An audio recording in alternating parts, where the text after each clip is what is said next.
सारे लोग जो बाहर से आते हैं वो भी इंडिया में दिखाई देते हैं। तो सबसे पहले मौर्य एम्पायर के बाद कुछ इंपॉर्टेंट पॉइंट कि क्या क्या चेंज हुए। दूसरी बात, बहुत सारे रूलर जो इंडिया से ही थे या आप कह सकते हो डोमेस्टिक रूलर, हमारे देश से ही बहुत सारे लोगों ने जो रूल किया वो एक तरीके से थे। डोमेस्टिक रूलर में कुछ नॉर्थ इंडिया में थे, कुछ साउथ इंडिया में थे। नॉर्थ इंडिया में हमें पता है पुष्यमित्र शुंग ने जो लास्ट रूलर था मौर्य एम्पायर का उसको मार दिया, और उसके बाद शुंग वंश की या शुंग डायनेस्टी की एक तरीके से एस्टेब्लिशमेंट किया। तो शुंग डायनेस्टी एक ये डोमेस्टिक रूलर हमारे सामने आया। इसके अलावा कर्ण वंश, ये कर्ण वाला जो वंश था ये हुआ वहां पर जहां पर कलिंगा वार हुआ उड़ीसा के साइड। तो कण्व डायनेस्टी भी हमें दिखाई देती है। इसके बारे में बस थोड़ा सा ही पढ़ना है। साउथ इंडिया में एक बड़ा डेवलपमेंट हुआ इस टाइम। एक तो सातवाहना जो महाराष्ट्र अजंता एलोरा जो हमने केव सुनी है उसके आसपास एक तरीके से रूल करेंगे। तो सातवाहना ने एक इंपॉर्टेंट रोल प्ले किया, और उसके आसपास संगम एज, संगम एज जो काफी ज्यादा इंपॉर्टेंट है इस टाइम के लिए, क्योंकि इस टाइम साउथ इंडिया के बारे में हमें बहुत कुछ पता चलेगा। संगम मतलब क्या होता है कि किसी चीज का मिलना। तो यहाँ पे क्या होता है, तमिल जो राइटर्स हैं वो एक दूसरे के साथ मिलते हैं, वो बहुत सारी कविताएं पोइम स्टोरी लिखते जाते हैं, और उससे हमें साउथ इंडिया के इकोनॉमिक सोशल डेवलपमेंट इस सब के बारे में पता चलता है। और संगम एज में हम लोग तीन रूलर के बारे में जानते हैं जिनके जिक्र अशोक ने भी किया है कि साउथ इंडिया में कौन कौन रूल करते थे। तो यहाँ पर चेरा, दूसरे चोला, और तीसरे पांड्या, ये तीन रूलर हमें साउथ इंडिया में दिखेंगे। और ये सातवाहना जो है डेक्कन वाले पार्ट पर जहां पे मराठवाड़ा वाला प्लेस था या शिवाजी रूल करते थे। इसके साथ साथ बहुत सारे फॉरेन रूलर भी इंडिया में आएंगे और उनकी एंट्री होगी। और जैसे ही फॉरेन रूलर आते हैं या बाहर से कोई भी आएगा तो हमारे कल्चर में भी थोड़ा चेंज होगा। कुछ चीजें उनसे हम लेंगे, कुछ चीजें उनको देंगे। तो इस वजह से हमारी सोसाइटी पर भी थोड़ा सा इम्पैक्ट पड़ेगा। वो अपने साथ कुछ नई नई चीजें लेके आएंगे।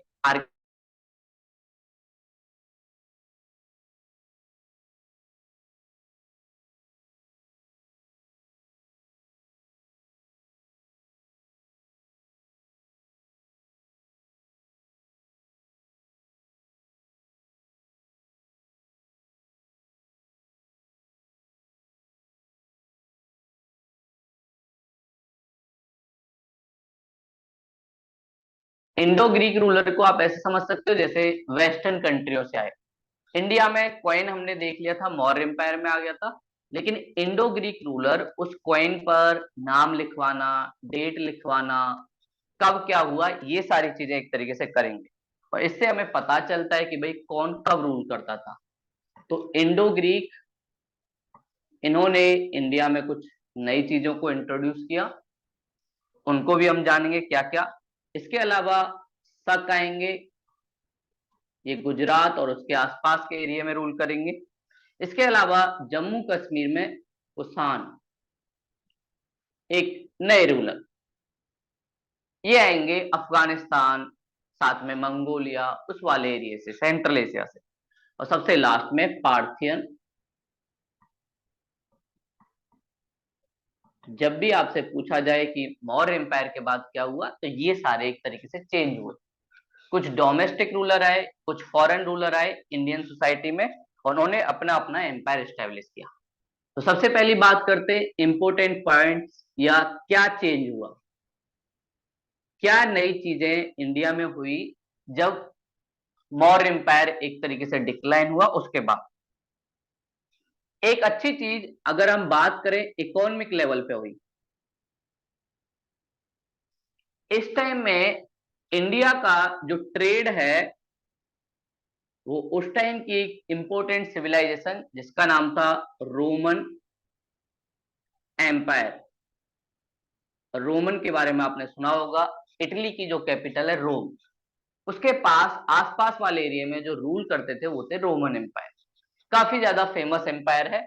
और रोमन एम्पायर के साथ इंडिया का ट्रेड रिलेशन बढ़ा, और इनके साथ ट्रेड रिलेशन काफी बड़े लेवल पे हुआ। रोमन लोगों को चाहिए थे मसाले, स्पाइस। हम लोगों ने इनको मसाले प्रोवाइड किए, और कुछ मसाले तो इंडिया के साउथ इंडिया में होते थे, जैसे कार्डिमम वाली जो हिल है वहां पर इलायची होती है, साथ में लौंग भी होती है। ये सारी चीजें इंडिया में थी। लेकिन कुछ मसालों के लिए इंडिया को साउथ ईस्ट एशिया के साथ रिलेशन रखने पड़ते थे। तो इंडिया का एक तरफ वेस्ट साइड में यूरोप से रिलेशन है, दूसरी तरफ ईस्ट साइड में ये आसियान जो कंट्री हैं, वियतनाम, थाईलैंड, इंडोनेशिया, म्यांमार, इन कंट्रियों के साथ भी हमारा रिलेशन अच्छा था। तो इकोनॉमिक लेवल पर इंडिया वेस्ट और ईस्ट दोनों से जुड़ा हुआ था। तो इंडिया का वेस्ट कोस्ट से लेकर ईस्ट कोस्ट दोनों में इंडिया का एक तरीके से ट्रेड दिखता है। साथ में इस टाइम में हमारे इंडिया का एक कपड़ा मलमल या मलबरी वाला जो कपड़ा था वो भी काफी ज्यादा फेमस होता है। और साथ में जो यहाँ के थिंकर हैं वो राजा को बोलते हैं कि आप लोग ने कंज्यूमिज्म के चक्कर में या अपनी ग्रीड पूरी करने के चक्कर में सारा सोना और चांदी इंडिया दे देते हो।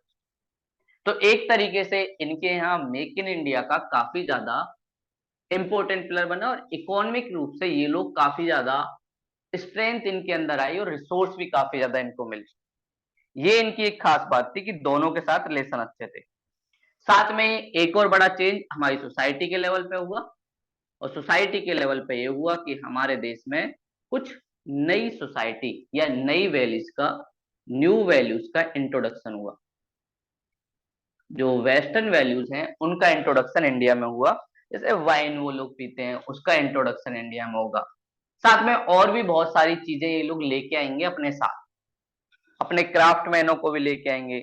ये सारे लोग भी इंडिया में आए, और इससे हमारी सोसाइटी में कुछ चेंज होगा। साथ में यहाँ पर फर्स्ट टाइम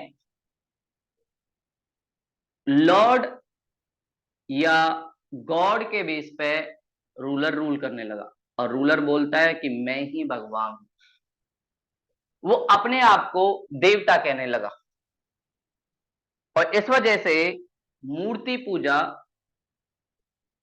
जो मूर्ति वर्शिप होती है कि भाई हम अपने गॉड का एक फोटो बनाएंगे, उसकी पूजा करेंगे, वो इंडिया में दिखती है। और इसी के साथ इंडिया में इंट्रोडक्शन हुआ टेम्पल का।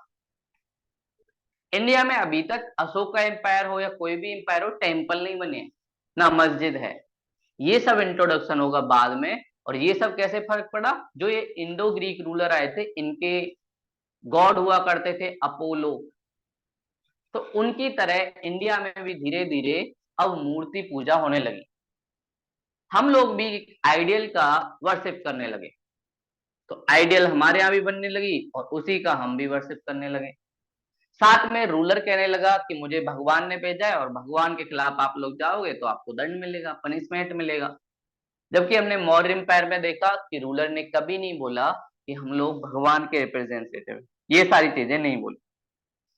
तो एक नई चीज हुई, और जैसे ही वर्शिप हुई तो इसका मतलब इंडिया में भक्ति, अब लोग भक्ति, भजन, कीर्तन इसमें बिलीव करने लगे। तो वर्शिप के साथ साथ भक्ति, कीर्तन ये भी इंडिया में इंट्रोड्यूस हुआ, जो क्रिश्चियनिटी में काफी ज्यादा चलता था रोम में। क्योंकि रोम में जो पोप होता था वो एक तरीके से, जो रिलीजियस इनका गुरु था वो एक तरीके से कंट्रोल करता था, और उसका इंट्रोडक्शन इंडिया में भी हुआ। साथ में यहाँ पर जैसे ही रिलीजन आएगा उसके साथ साथ लैंड चैरिटी, लैंड जो है वो चैरिटी में दी जाने लगी। कुछ ब्राह्मण लोगों को लैंड मिलेगी, कुछ और लोगों को लैंड मिलेगी। एडमिनिस्ट्रेशन में भी क्या होगा, लैंड गिफ्ट में एक तरीके से दिए जाने लगी। तो लैंड चैरिटी की जो एक और नई चीज है वो भी इंडिया में इंट्रोड्यूस हुई, और ये भी सारी चीजें हमें दिखती हैं। और साथ में हम पॉलिटिकल लेवल पे बात करें तो पॉलिटिकल लेवल पे हमें डिसेंट्रलाइजेशन सिस्टम दिखता है। डिसेंट्रलाइजेशन, क्योंकि एक बड़ी पावर ना होके सारी जो पावर है वो एक तरीके से डिवाइड है, तो डिसेंट्रलाइजेशन इंडिया में पॉलिटिकल लेवल। तो इस टाइम इकोनॉमिक लेवल पर काफी ज्यादा ग्रोथ हुई। एक तरफ रोमन एम्पायर के साथ रिलेशन अच्छे हैं, हम लोग एक्सपोर्ट करते हैं स्पाइस, साथ में मलबरी या मलमल का कपड़ा। साथ में इंडिया साउथ ईस्ट एशिया से कुछ चीजें इंपोर्ट करता है और उन चीजों को इंपोर्ट करके रोमन एम्पायर में भेजता है। हमारी सोसाइटी में कुछ न्यू वैल्यू का डेवलपमेंट हुआ, जैसे रिलीजन में अब लॉर्ड की वर्शिप या आइडियल की वर्शिप होने लगी और किंग अपने आप को कहने लगा कि भाई हमारी भी पूजा करो क्योंकि हम भगवान के रिप्रेजेंटेटिव हैं। साथ में भक्ति की जो एक फिलोसॉफी थी वो भी इंडिया में आई और साथ में लैंड चैरिटी ये भी होने लगा और धीरे धीरे हमारी सोसाइटी में टेम्पल भी बनने लगे। रिलीजन धीरे धीरे एक इंपॉर्टेंट रोल प्ले करने लगे। अभी तक रिलीजन है लेकिन बौद्ध और जैन रिलीजन में इतना ज्यादा नहीं था कि इतनी ज्यादा फॉलोइंग हो। वो थोड़े से थॉट पे बिलीव करते थे, ये जो कर्म कांड होते थे इस पर थोड़ा सा कम था। लेकिन यहाँ पर जब हमने देखा था कि जब आर्य लोग आए थे तो यज्ञ वाली चीज थी, लेकिन वहां पे भी लॉर्ड नहीं होता था, राजा ये नहीं बोलता था कि मुझे भगवान ने भेजा है, लेकिन ये लोग पहली बार ऐसा बोलेंगे और जो राजा की नहीं मानेगा तो उसको पनिशमेंट भी मिलेगी। तो ये सारी चीजें एक तरीके से हुई और साथ में हमारे पास सोर्स क्या है, किन किन सोर्स से हमें पता चलता है कि भाई मौर्य एम्पायर के बाद क्या क्या चीजें हुई। तो ऐसे कुछ सोर्स या कुछ बुक या कुछ टेक्स्ट हमें दिखती हैं। साथ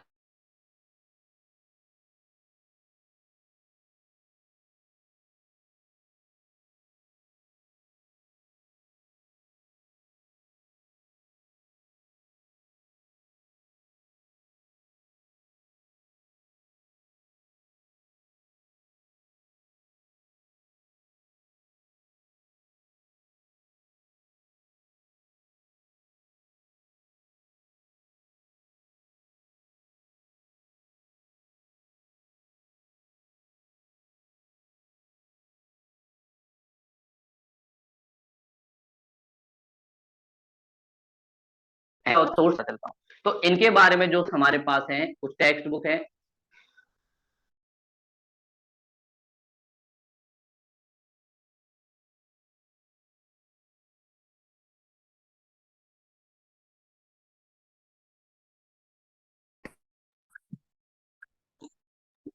सर आपकी वॉइस नहीं आ रही है।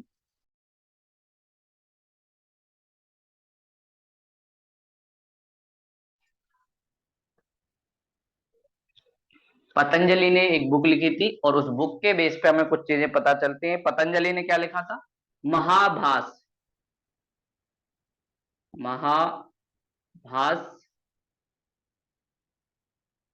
ये किसकी है? पतंजलि की, जो योग के मास्टर थे उन्होंने लिखी थी।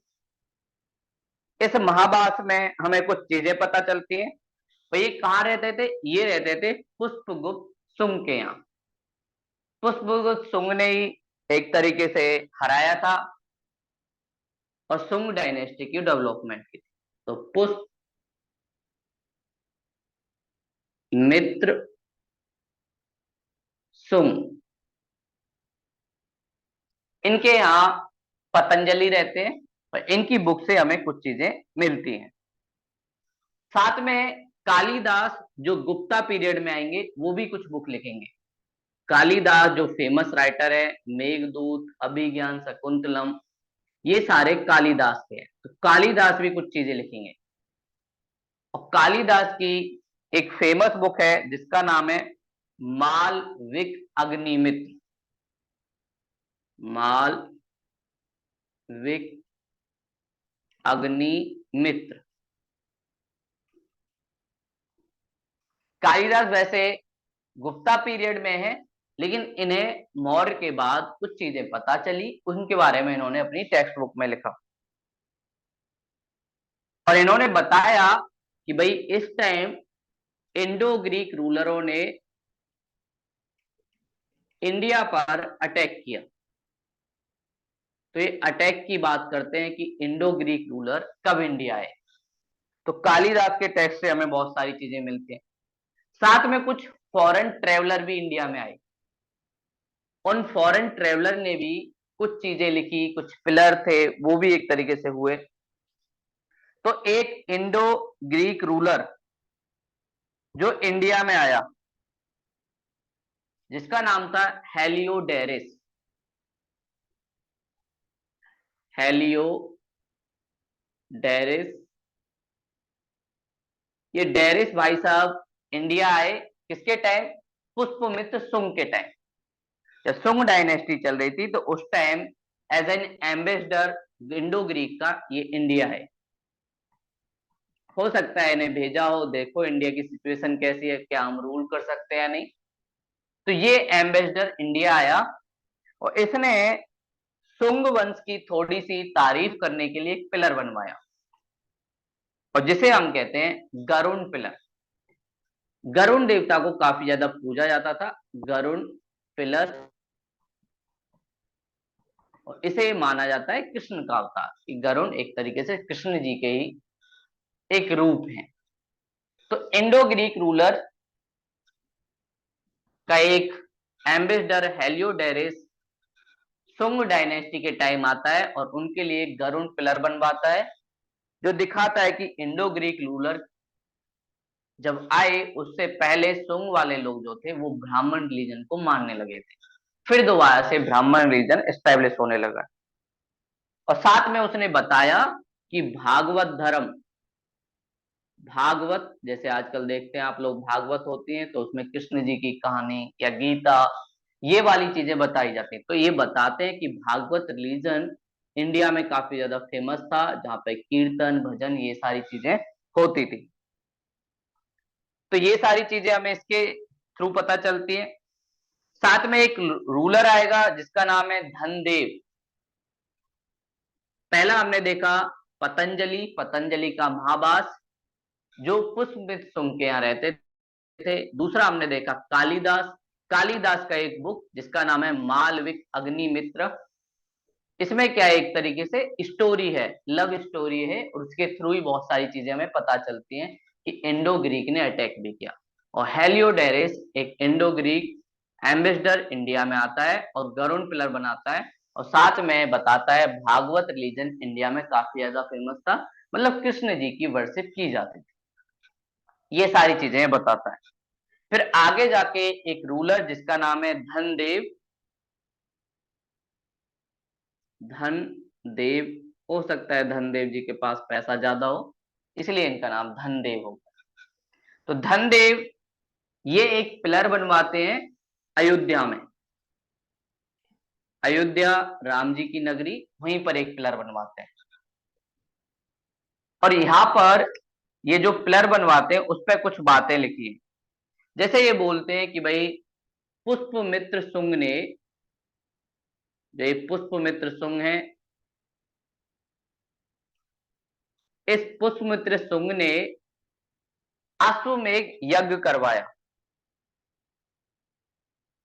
अश्वमेघ यज्ञ का मतलब क्या होता है? अश्वमेघ यज्ञ मतलब कि भाई मैं ही सर्वोच्च हूं, और अगर किसी को चैलेंज करना है मुझे तो मेरे एक घोड़ा या हॉर्स टेरिटरी में जाएगा, और जिसको ये लगता है कि मेरे पास पावर नहीं है वो मेरे से अटैक कर सकता है या मेरे से लड़ सकता है। आपने सुना भी होगा कि राम जी की कथा में, कि रामायण में, कि राम जी ने भी अश्वमेघ यज्ञ करवाया था और अपना घोड़ा छोड़ा था, लेकिन उनके जो बेटे हैं लव और कुश वो उस घोड़े को पकड़ लेते हैं। तो ऐसे ही होता है अश्वमेघ यज्ञ में, अगर कोई घोड़ा नहीं पकड़ता है तो माना जाता है जहां तक घोड़ा गया वो सारी टेरिटरी उस रूलर की है, और सबने एक्सेप्ट कर लिया कि हाँ भैया तुम पावरफुल हो। लेकिन अगर किसी ने भी वो घोड़ा पकड़ लिया तो इसका मतलब वो उसको चैलेंज कर रहे हैं और बोल रहे हैं पहले हमसे लड़ो, उसके बाद आपका अश्वमेघ यज्ञ सफल होगा। तो इन्होंने बताया कि अश्वमेघ यज्ञ किया, इसका मतलब कहीं ना कहीं पुष्पमेध सुंग की जो पावर है वो बढ़ रही, तभी वो अश्वमेघ यज्ञ कर पा रहा था। तो अश्वमेघ यज्ञ इसने किया, और इस यज्ञ को करके उसने एक तरीके से अपने आप को ग्रेट लीडर के रूप में प्रमोट किया। साथ में पता चलता है कि पुष्पमित्र के समय एक अटैक भी हुआ उसके किंगडम पर, लेकिन उसका जो बेटा था वसुमित्र, उसने इसको बचा लिया। और वसुमित्र ने जब बचाया, किससे बचाया? इंडो ग्रीक रूलर से। तो इंडो ग्रीक रूलर ने उसमें सुंग के यहां अटैक किया और अटैक से बचा लिया वसुमित्र ने। मतलब वसुमित्र अच्छा लड़ा होगा, और वसुमित्र अच्छा लड़ा, इसी की वजह से इसने अश्वमेध यज्ञ करवाया कि अब कोई है तो हमसे लड़के दिखाए। ये सारी चीजें मौर्य एम्पायर के बाद हमें दिखती हैं। और ये कहीं ना कहीं जो हमने बातें पढ़ी कि ये सोर्स और ये सारी चीजें सुंग डायनेस्टी के बारे में ज्यादा है। सुंग डायनेस्टी, तो कोई पूछे भाई सुंग डायनेस्टी के फाउंडर कौन है, तो पुष्पमित्र सुंग, उनके ही सरनेम के बेस पे सुंग डायनेस्टी। और सुंग डायनेस्टी के बारे में पता कैसे चलता है? पहला, पतंजलि के महाभाष्य से, क्योंकि वो पुष्प सुंग के साथ ही रहते थे, उसकी दरबार में रहते थे, उसके कोर्ट में रहते थे। साथ में कालिदास मालविक अग्निमित्र में भी जिक्र करते हैं और बताते हैं इंडो ग्रीक रूलर का अटैक हुआ सुंग डायनेस्टी के ऊपर। साथ में एक इंडो ग्रीक एम्बेसडर जिसका नाम है हेलियोडेरिस, वो एक गरुड़ नाम से पिलर बनवाएगा और बताएगा कि भागवत रिलीजन को या कृष्ण की वर्शिप यहाँ पे की जाती थी। साथ में धनदेव, जो एक गवर्नर है पुष्पमित्र के टाइम का ही, वो एक अयोध्या पिलर लिखवाता है और उस अयोध्या पिलर में लिखाता है कि इंडो ग्रीक रूलर ने अटैक किया सुंग डायनेस्टी पर, और लेकिन जो ये पुष्पमित्र था उसका एक बेटा वसुमित्र, उसने इस अटैक को कहीं ना कहीं न्यूट्रलाइज कर दिया और इस याद में अश्वमेध यज्ञ कराया गया और चैलेंज किया गया कि भाई जिसमें ताकत है वो हमारे इस घोड़े को पकड़े और हमसे लड़ने के लिए रह जाए। तो ये सुंग डायनेस्टी और साथ में आफ्टर मौर्य एम्पायर के बाद जो सोर्स थे उसके बारे में हमने जाना। अगली बात आती है कर्ण डायनेस्टी। कर्ण डायनेस्टी के बारे में ज्यादा कुछ नहीं, इनके बारे में बस इतना ही है कि भाई इनका रूलर कौन था, तो इनका रूलर था वसुदेव। वसुदेव या वासुदेव आपने सुना होगा, कृष्ण जी के पिताजी का नाम भी वासुदेव ही था। तो उसी से जुड़ा हुआ यह है कि इसको किसने स्टैब्लिश किया। तो कर्ण डायनेस्टी के बारे में इन्होंने इतना कुछ किया नहीं कि जिसके बारे में ज्यादा पढ़ाया जाए, बस इसके बारे में इसके इतना ही है कि इसके फाउंडर कौन थे। अगर कभी मैच करने के लिए पूछ लिया जाए कि मौर्य एम्पायर के बाद किसने किस डायनेस्टी को फाइंड किया, तो उसके लिए बस जरूरी होता है। तो इसके जो फाउंडर थे वो थे वसुदेव। बस इतना ही इसके बारे में कि फाउंडर कौन थे कौन डायनेस्टी के, वसुदेव। और अगर आप लोगों को देखना हो कि भाई कैसे ये तरीके से चलता था, कहाँ पे कौन सा रूल करता था, तो आपको मैप में भी दिखाई देता है। ये हमने अशोका एम्पायर के टाइम देखा था और ये उसके बाद का मैप है। ये जो आपको ऊपर की साइड दिख रहा है ये सारा कुषाण या कनिष्क का जो रूल था, जो उसका इंपोर्टेंट रूल था उसका है। ये वाला एरिया जो ग्रीन ग्रीन दिख रहा है ये सातवाहन है, महाराष्ट्र मराठवाड़ा एरिया में। और ये गुजरात के कोस्ट पर ये सक्का है। और नीचे आपको संगम में दिखेगी चोल चेर पांड्या। ऐसे एक तरीके से इंडिया का मैप थोड़ा सा चेंज हो जाता है। अब हमारी बारी आती है सेंट्रल इंडिया में जिन्होंने रूल किया और जो काफी ज्यादा इंपॉर्टेंट है, वो है सातवाहना। सातवाहना नाम से ही पता चल रहा होगा, ये कह रहा है सातवाहन है, वाहन मतलब व्हीकल। और ये उसी एक तरीके से आइडियोलॉजी पे एस्टेब्लिश है जिसे चाणक्य ने कहा था कि कोई भी किंगडम रथ की तरह है और उस रथ को चलाने के लिए काफी ज्यादा उसको सपोर्ट चाहिए। और जो लॉर्ड सन है, जो सूर्य देवता हैं, उनके घोड़े में सात, उनके रथ में 7 घोड़े लगते हैं। उसी के बेस पे इन्होंने अपना नाम सातवाहना दिया। तो सातवाहना डायनेस्टी काफी ज्यादा इंपॉर्टेंट है। कि इन्होंने कैसे उस टाइम में अपने आप को बनाए रखा। तो सातवाहना डायनेस्टी, इसकी कुछ इंपॉर्टेंट बातें। इसकी एक खास बात, इस डायनेस्टी को हम कहते हैं मैट्रियार्की थी यहाँ पे। अभी तक जो डायनेस्टी हमने देखी है मैक्सिमम में हमें पैट्रियार्की दिखती है, मतलब मेल का डोमिनेशन काफी ज्यादा है। लेकिन ये लोग काफी ज्यादा रेस्पेक्ट करते थे वुमेन की, और वुमेन को काफी ज्यादा राइट भी थे इनके। इसके जो फाउंडर थे, फाउंडर का जो नाम है वो है सिमुक। सिमुक ने इसे फाउंड किया। और टेरिटरी की बात करें तो कौन सा है, मराठवाड़ा वाला एरिया। तो इसका जो जोन है या टेरिटरी है वो है महाराष्ट्र।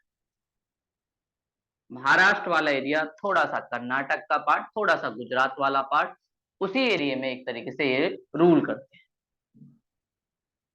इन्होंने काफी ज्यादा डेवलपमेंट भी की, और इन्होंने अपनी राजधानी जो बनाया, कैपिटल इनकी जो है वो है प्रतिष्ठाना। प्रतिष्ठाना इनकी कैपिटल है।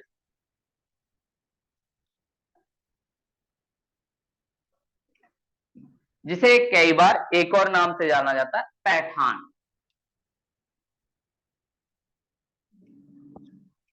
पैठान कहो या प्रतिष्ठाना कहो, बातें की है, ये इनकी कैपिटल। और इनके यहाँ कुछ अलग अलग बड़े बड़े रूलर भी दिखते हैं, जिनमें सबसे पहले रूलर जो हमें दिखाई देता है वो है सतकर्णी। सतकर्णी, ये पहला रूलर है। सिमुक ने फाउंड बेशक किया, लेकिन जो फाउंडेशन स्टोन रखता है, जरूरी नहीं कि उसी टाइम किंगडम आगे बढ़ जाए, क्योंकि उसको जमने में या उस किंगडम के इकोनॉमिक सोशल डेवलपमेंट में टाइम लगता है। तो आगे आने वाले रूलर कहीं ना कहीं हेल्प करते हैं। जैसे बीजेपी का जो डेवलपमेंट हुआ 90s के आसपास हुआ, अटल जी, लाल कृष्ण आडवाणी, इन सब ने काफी ज्यादा हेल्प की। लेकिन एट द एंड जो मेजोरिटी मिली वो मोदी जी के टाइम मिली 2014 में।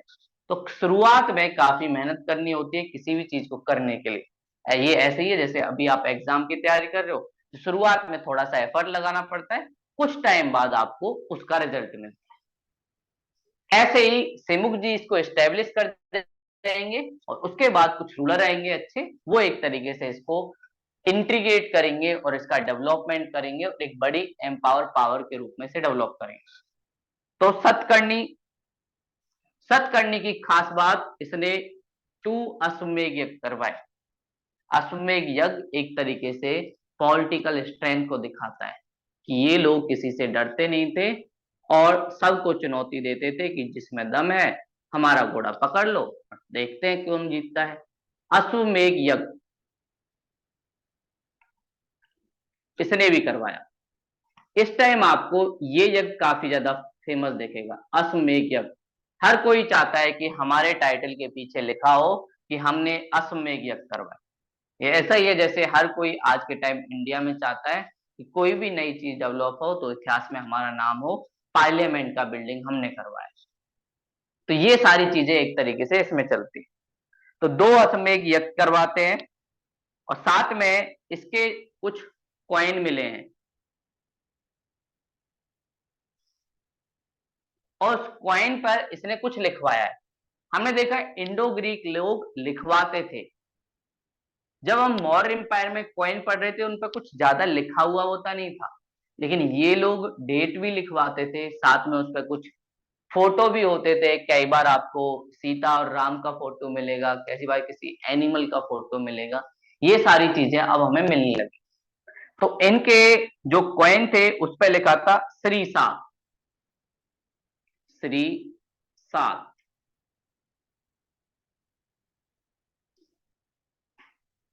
या श्री 7 आप कह सकते हो। ये उसी बात को कह रहा है, गॉड सन के 7 व्हील होते हैं उसके, उसमें ये सारी चीजें एक तरीके से बताते हैं। और साथ में इन्होंने एक और यज्ञ करवाया, राजसूय यज्ञ।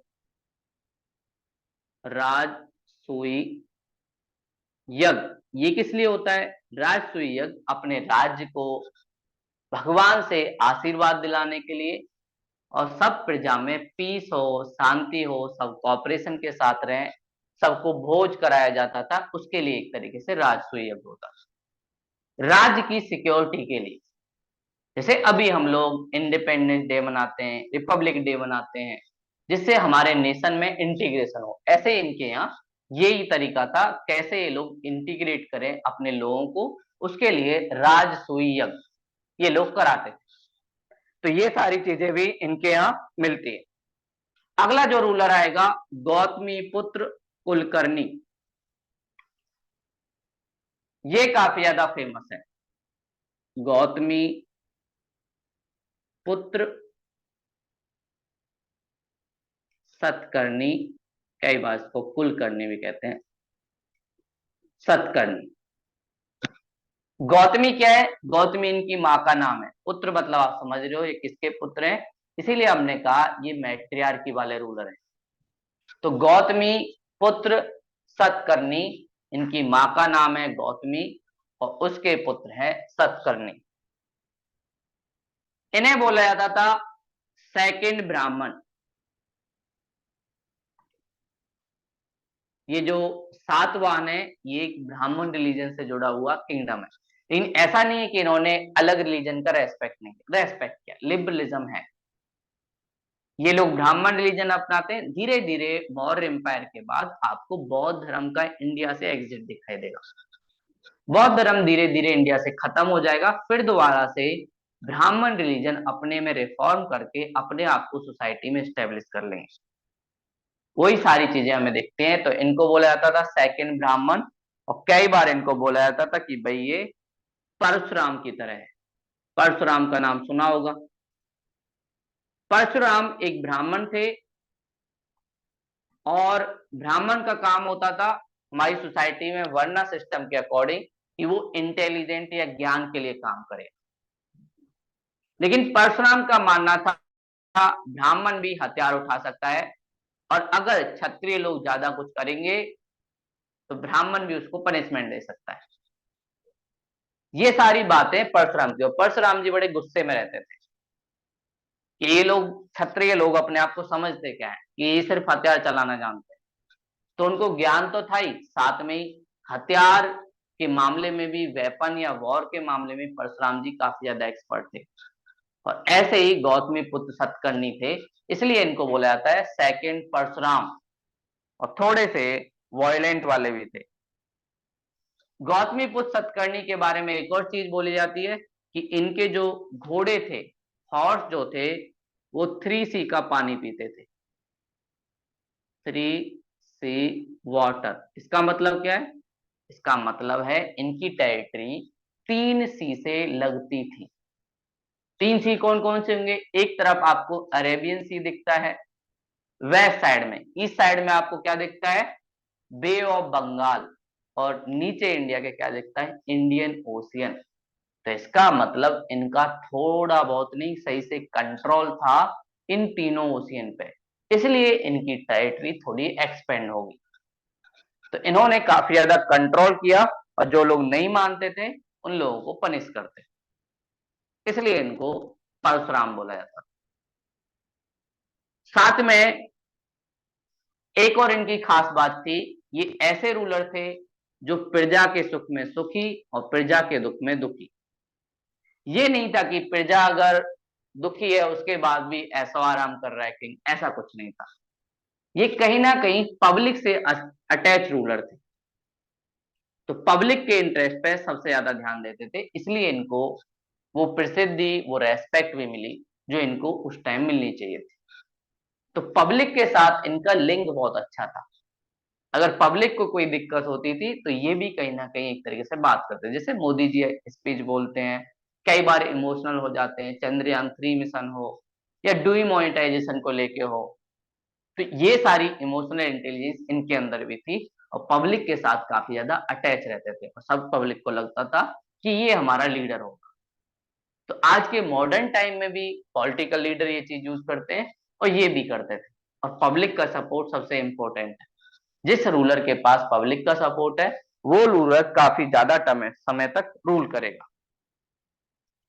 उसके बाद विशिष्टि पुत्र पुलवामी, ये एक तरीके से आए।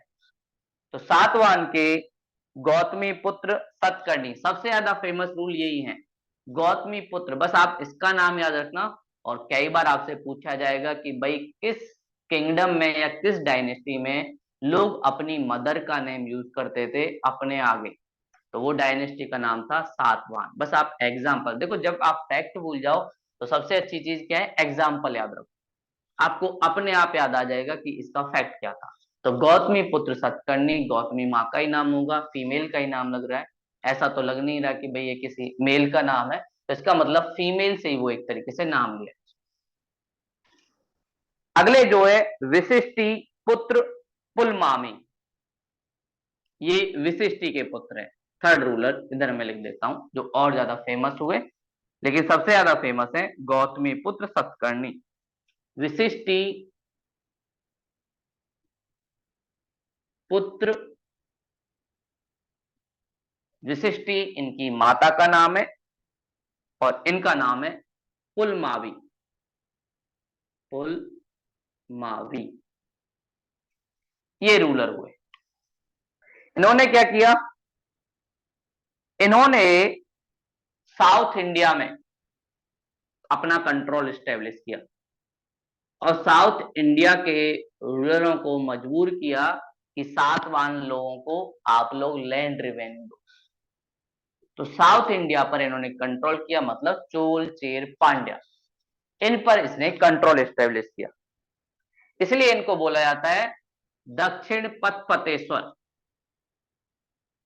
या साउथ के पथपथेश्वर हैं। पथ मतलब रास्ता या वे, पथेश्वर, इन्होंने साउथ इंडिया पे कंट्रोल किया इसलिए इनको बोला गया। ये इन्होंने एक इंपॉर्टेंट वर्क किया। और साथ में अमरावती में जो अशोक एक स्तूपा बनवा के गए थे, अमरावती ये महाराष्ट्र में ही है, एक स्तूपा था, उस स्तूपा का जो एरिया था वो डबल इन्होंने करवा दिया और साथ में उसको सही से मेंटेन करवाया।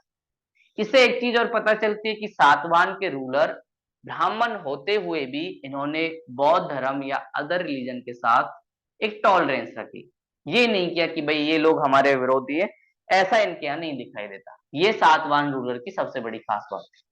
तो ये हमने कुछ किंग इनके जाने कि किस किस ने सातवाहन, सबसे पहले हमने जाना इसके फाउंडर थे सिमुक, जॉन महाराष्ट्र वाला एरिया, कैपिटल प्रतिष्ठाना या पैठान, सतकर्णी एक इंपोर्टेंट रूलर, अश्वमेध यज्ञ कराएंगे, साथ में राजसूय यज्ञ करवाएंगे और अपने कॉइन पर श्री 7 लिखवाएंगे। अगले आएंगे गौतमी पुत्र सतकर्णी, जिन्हें परशुराम भी कहा जाता है या सेकंड ब्राह्मण, और साथ में उनके जो घोड़े थे वो 3 सीका वाटर पीते थे और रूलर ऐसा था जो पब्लिक के सुख में सुखी, पब्लिक के दुख में दुखी। अगले जो आते हैं विशिष्ट पुलमावी, उसका काम क्या है, साउथ इंडिया पर एक तरीके से कंट्रोल किया और अमरावती स्तूपा को मेंटेन करवाया, उसको थोड़े मेंटेनेंस दी।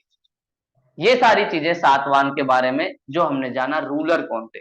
अब इनका कल्चर भी काफी ज्यादा फेमस है। इन्होंने कुछ यूनिक चीज इंडियन कल्चर में लाई, कुछ नई नई चीजों को इंट्रोड्यूस किया सातवाहना ने। तो वो नई चीजें क्या थी कि क्या क्या चीजें इन्होंने इंडिया में इंट्रोड्यूस की। तो सातवाहना कुछ चीजें पहली बार लाई। तो सातवाहना कल्चर,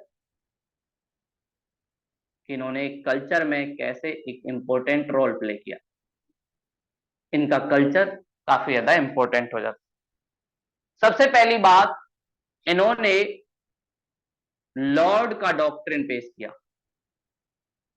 कि जो रूलर है वो क्या है, भगवान है, गॉड। तो ब्राह्मण रिलीजन से रिलेटेड है तो भाई गॉड की जो डॉक्ट्रिन है वो ऑटोमेटिक आएगी, इसको इन्होंने किया। और उसका रीजन था कि ये लोग ब्राह्मण रिलीजन को मानते थे, तो फिर दोबारा से ब्राह्मण की ग्लोरी को फेमस करने के लिए इन्होंने ये सारी चीजें की। तो ब्राह्मण रिलीजन की ग्लोरी या उनके फेथ को फिर दोबारा से जिंदा करने के लिए इन्होंने लॉर्ड या भगवान का डॉक्ट्रिन दिया। अगली बात, इनकी जो सोसाइटी थी, सोसाइटी इनकी काफी ज्यादा फेमस है। और सोसाइटी फेमस इसलिए है क्योंकि इनके यहाँ बहुत कम रूलर हैं जहां मैट्रियार्की हमें दिखाई देती है। इनके यहाँ मैट्रियार्की थी, इसलिए ये सोसाइटी काफी ज्यादा फेमस है। और मैट्रियार्की मतलब मदर को रेस्पेक्ट थी या वुमेन को रेस्पेक्ट थी। और हमने देखा भी, रूलर अपने नाम के आगे अपनी माँ का नाम यूज कर रहे हैं। आज के टाइम भी हम देखें तो हमें सबसे पहले किसका नाम पूछा जाता है? फादर का नाम पूछा जाता है, माँ का नाम बाद में पूछा जाता है। तो ये एक तरीके से हमारी सोसाइटी की पैट्रियार्की एंगल को दिखाता है। या लैंड का डिवीजन कैसे होता है, मेल को लैंड मिलती है, वुमेन को कम मिलती है, वैसे हमारे एक्ट में प्रोविजन है। लेकिन सोसाइटी का फैब्रिक ऐसा है कि अगर वुमेन ले लेती है तो घर में झगड़े शुरू हो जाते हैं, या को माना जाता है कि इसने सही नहीं किया, अपने ही भाइयों की प्रॉपर्टी ले ली। लेकिन यहाँ पर ऐसा कुछ नहीं था, वुमेन को काफी ज्यादा रेस्पेक्ट थी। ये इनकी एक सबसे अच्छी बात थी। साथ में एक सातवान रूलर जिनका नाम है हाल। हाल ये सातवान के रूलर हैं और ये अपनी एक टेक्स्ट बुक लिखते हैं जिसका नाम है गाथा सप्तशती। एक चीज और याद रखना, जब भी सातवान की बात आए तो 7 नंबर इनके लिए काफी ज्यादा लकी है और ये 7 नंबर का यूज बार बार करते हैं। देखिए आप इस टेक्स्ट में भी देखेंगे, गाथा सप्तशती, ये इन्होंने एक टेक्स्ट लिखा। तो 7 जहां पे आपको दिखे तो थोड़ा सा कॉमन सेंस से समझ लेना कि सातवान रूलर से हो सकता है कुछ इसका रिलेशन हो। ये इनके यहाँ टेक्स्ट लिखती है और ये जो लिखी हुई है वो प्राकृत। इससे हमें एक और चीज पता चलती है कि ये लोग प्राकृत लैंग्वेज का यूज करते थे।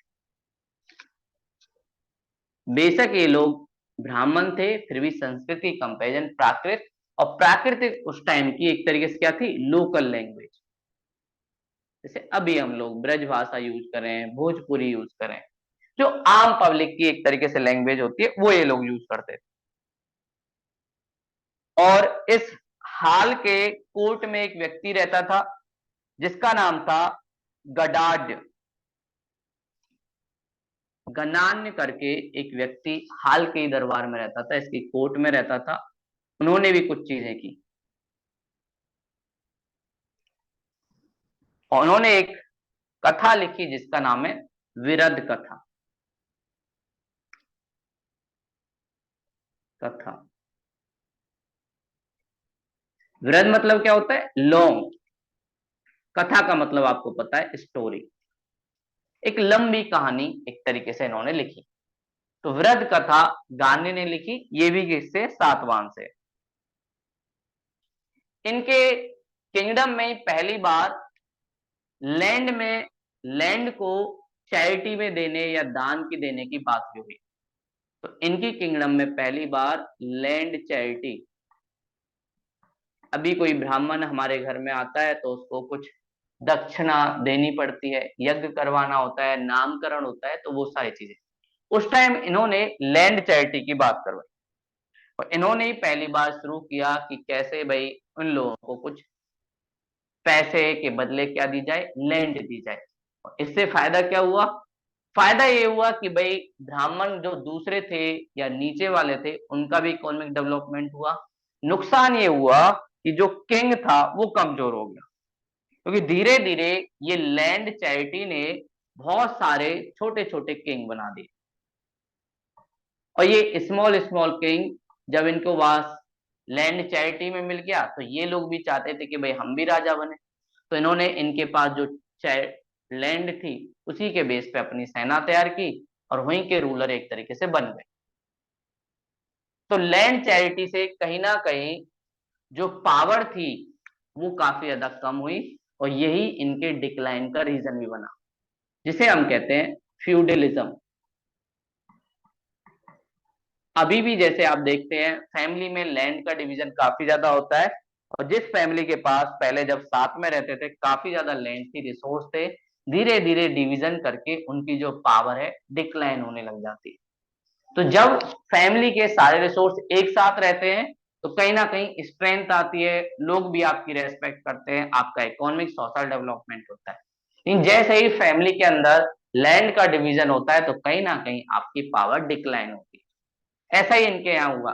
शुरुआत में यज्ञ की खुशी में राजा देने लगे लैंड, लेकिन धीरे धीरे सातवां रूलर के पास ही लैंड कम होने लगा, और जो उनके सामंत थे या फ्यूडल थे जिन ब्राह्मणों को दिया वही किंग बनने लगे। छोटी छोटी किंगडम बनती गई। लेकिन इनके यहाँ पहली बार ऐसी चीजें हुई, और ब्राह्मण रिलीजन से रिलेटेड है तो चैरिटी में या दान में कुछ ना कुछ तो देंगे। तो इन उस टाइम इंपॉर्टेंट चीज क्या थी? लैंड। तो लैंड ये लोग देते थे। तो ये सारी चीजें इनके यहाँ होती थी। अगला जो चेदी रूलर जो उड़ीसा में दिखते हैं, इसके बारे में थोड़ा सा वो भी देख लेते हैं। चेदी रूलर जो उड़ीसा में है, उड़ीसा जहां पर कलिंग हुआ था वहीं पर एक तरीके से चेदी डायनेस्टी बनी।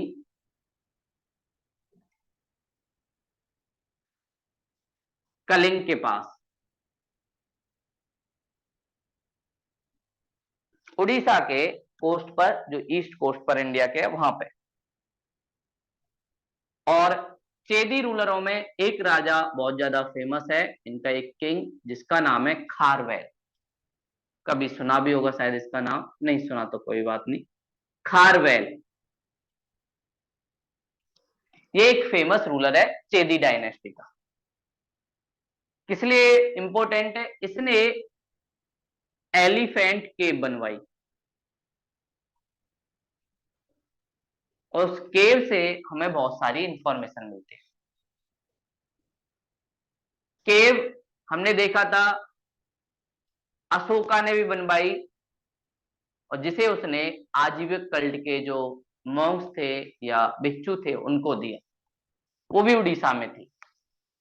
इसने भी एलिफेंटा केव बनवाई और उसमें बहुत सारी चीजें लिखवाई, और वहां पर एक तरीके से कल्चर डेवलपमेंट भी उसने करवाया। एक काम तो खारवेल ने ये किया, साथ में ही इसने एक कैनाल डेवलप करवाए। कैनाल डेवलपमेंट से क्या होगा? इरिगेशन फैसिलिटी मिलेगी। इरिगेशन फैसिलिटी मिलेगी तो कहीं ना कहीं क्रॉप का प्रोडक्शन अच्छा होगा, तो राजा को क्या मिलेगा? टैक्स अच्छा मिलेगा, लैंड रेवेन्यू अच्छा मिलेगा। ये भी इसका एक इंपॉर्टेंट पार्ट है जो इसने करवाया। और माना जाता है इसने उसी नहर को सही करवाया जो नंद वंश के एक रूलर थे, नंद डायनेस्टी के, क्योंकि जो मौर्य एम्पायर था या मगध एम्पायर था वो उड़ीसा तक भी फैला था, और कलिंग को तो उसने जीत लिया था। तो महापद्म नंद, महापद्म नंद, इन्होंने जो कैनाल बनवाई थी उसका ही इसने एक तरीके से मेंटेन करवाया। लेकिन फायदा हुआ काफी ज्यादा, क्योंकि कलिंगा वाले एरिया में क्रॉप का प्रोडक्शन अच्छा होने लगा। और ये खारवेल जैन रिलीजन को मानता था, जैन रिलीजन को फॉलो करते थे। एक तरफ सातवान जो ब्राह्मण रिलीजन को फॉलो करते हैं, दूसरी तरफ चेदी डायनेस्टी के खारवेल जैन रिलीजन को एक तरीके से प्रमोट करते हैं। ये भी इनमें एक दिखा देता है। और इसने उदयगिरी, उड़ीसा में ही एक और हिल है उदयगिरी गिरी हिल। उदयगिरी हिल में पहाड़ियों को काटकर जैन जो भिक्षु रहते थे, जिसे हम कहते थे विहार, विहार मतलब उनका रहने का एरिया, तो जैन जो मॉन्क्स थे उनके लिए उदयगिरी की पहाड़ियों में इसने विहार बनवाया। तो जैन मॉन्क्स के लिए, क्योंकि ये जैन रिलीजन से रिलेटेड था इसलिए। तो इसके बारे में यही एक तरीके से फेमस है। तो चेदी डायनेस्टी कहाँ मिलती है? उड़ीसा में। ईस्टर्न कोस्ट ऑफ इंडिया, इसके एक फेमस रूरल खारवेल, जिसकी एलिफेंटा केव मिलती है। कैनाल का डेवलपमेंट करवाया और साथ में नंद डायनेस्टी की जो कैनाल थी, जो महापद्म नंद ने बनवाई, उनको भी रिजुवनेट करवाया, फिर दोबारा से स्टार्ट किया। इस वजह से उसको एग्रीकल्चर में फायदा हुआ, लैंड रेवेन्यू अच्छा मिला। तो लैंड रेवेन्यू अच्छा मिलेगा तो इकोनॉमिक डेवलपमेंट होगी, ये भी इसकी चीजें हैं।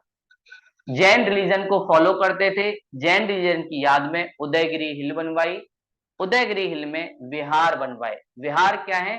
मॉन्क्स, बौद्ध और जैन लोग जिसमें रहते हैं उसको हम कहते थे विहार, हाउस उनका था। जैन और बौद्ध धर्म में दो वर्ड आएंगे, आर्ट एंड कल्चर में हम पढ़ेंगे। एक आएगा चैत्य, दूसरा आएगा विहार। चैत्य मतलब क्या होता है? वर्शिप प्लेस, वर्शिप प्लेस या पूजा घर, वो इनका चैत्य है। और आप समझ सकते हैं जहां पर चेतना जागे, वो एक तरीके से वर्शिप वाला प्लेस। जब हम मंदिर जाते हैं तो थोड़ा सा शांत रहे। विहार मतलब जैसे बिहार में बहुत ज्यादा पॉपुलेशन है, उसी से आप समझ सकते हो कि मॉन्क्स जो लोग यहाँ रहते थे उसी को कहते थे विहार। ऐसे आप लोगों ने बहुत सारे कुछ शहरों के नाम विहार या कुछ कॉलोनियों के नाम विहार सुने होंगे। तो ये विहार एक तरीके से क्या होते हैं, जहां पर लोग रहते हैं, रेसिडेंट वाला एरिया। जैसे आपने सुना होगा यमुना विहार, ये सारे एक तरीके से रेसिडेंट एरिया होते थे जहां जैन या बौद्ध भिक्षु रहा करते थे। तो ये वर्ड कई बार पूछ ले जाते हैं।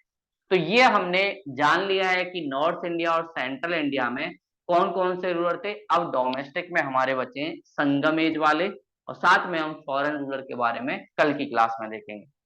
अभी कोई डाउट हो तो आप लोग पूछ सकते हो, कोई बात समझ नहीं आई तो मैं दोबारा से एक्सप्लेन कर